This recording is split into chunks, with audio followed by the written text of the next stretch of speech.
Start. Hello dear students and dedicated parents, ભરતેશાના બધાને પ્રણામ, નમસ્કાર. ફ્રેન્ડ્સ, જેવી રીતના આપને ખબર છે કે અપકમિંગ બોર્ડ એક્ઝામ્સ આવી રહી છે બહુ જ ટૂંકા સમયમાં. ડેફિનેટલી વિદ્યાર્થી મિત્રો, આપે આખું વર્ષ ખૂબ જ મહેનત કરી છે અને આપના પેરેન્ટ્સે આપનું ખૂબ જ ધ્યાન રાખ્યું છે. ઘણી બધી મહત્વની ઇમ્પોર્ટન્સ વસ્તુઓ તમે આખા વર્ષ દરમિયાન કવર કરી લીધા હશે.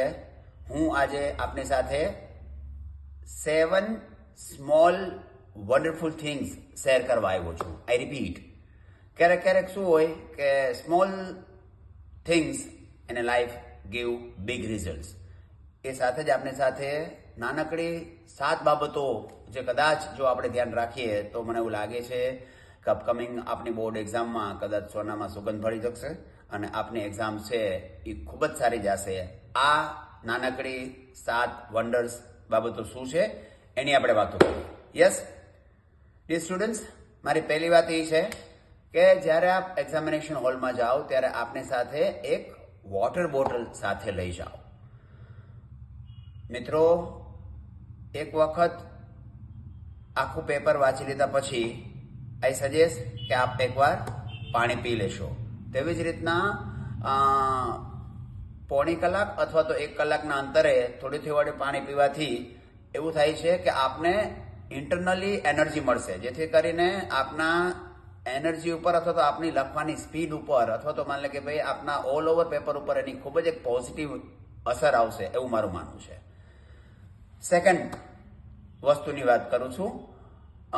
એક્ઝામિનેશન હોલમાં ડિયર ફ્રેન્ડ્સ, આપણે કોઈ નવા ક્લોથ્સ, નવી પેન, પરફ્યુમ, જ્વેલરી, કેલ્ક્યુલેટર, કોઈ નવી વસ્તુઓ ટ્રાય કરવા કરતાં અમારું સજેશન એ છે કે આપ છે એ કોઈ લૂઝ પ્રકારના ક્લોથ્સ વેર કરો. આપને જે રેગ્યુલર પેન અને કેલ્ક્યુલેટર્સ છે એ જ આપ લઈને જાઓ અને બની શકે ત્યાં સુધી જ્વેલરી, પરફ્યુમનો ઉપયોગ એક્ઝામિનેશન દરમિયાન ન કરવો એવું મારું સૂચન છે. માય ડિયર ફ્રેન્ડ્સ, ત્રીજી વસ્તુની વાત કરીએ છીએ. ત્રીજી વસ્તુની વાત એ કરીએ છીએ કે જ્યારે આપ એક્ઝામિનેશન હોલમાં પહોંચી જાઓ ત્યારે પહેલી 15 મિનિટ દરમિયાન આપે આખું પેપર એકવાર વાંચી લેવાનું છે અને આખું પેપર એકવાર વાંચી લીધા પછી એવું લાગે આપને કે જે સેક્શન, જે વિભાગ સૌથી સહેલો હોય, ડેફિનેટલી આપે આખા શરૂઆત ત્યાંથી જ કરવાની છે અને એવું માની લેવાનું છે કે આ પેપર છે એ કદાચ એક સહેલું પેપર છે, જેથી કરીને એની પોઝિટિવ ઇમ્પેક્ટ છે એ આખા પેપરમાં આપને દેખાશે. યસ, ચોથી વસ્તુની વાત કરું છું ડિયર સ્ટુડન્ટ્સ, એ છે કે તમે એક્ઝામિનેશન હોલમાં પહોંચી જાઓ, ડેફિનેટલી તમારા જે 7 પેપર છે એ પેપર છે એમાં ઘણી બધી સ્કૂલમાં અલગ અલગ ક્લાસરૂમમાં આપના નંબર્સ છે.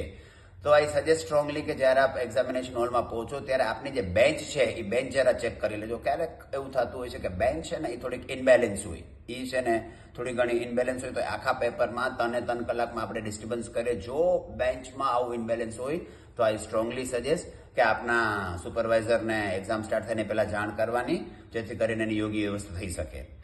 ડિયર સ્ટુડન્ટ્સ, 5મી નાનકડી વસ્તુ એ છે કે જ્યારે આપ એક્ઝામિનેશન હોલમાં જાઓ ત્યારે એક રિસ્ટ વોચ છે એ આપ પહેરીને જાઓ.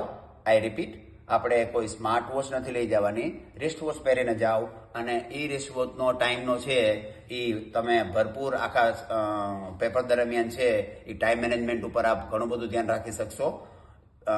એના માટે એક નાનકડું સજેશન એ છે કે આપને એક રિસ્ટ વોચ ભેગું લઈ જવું પડે.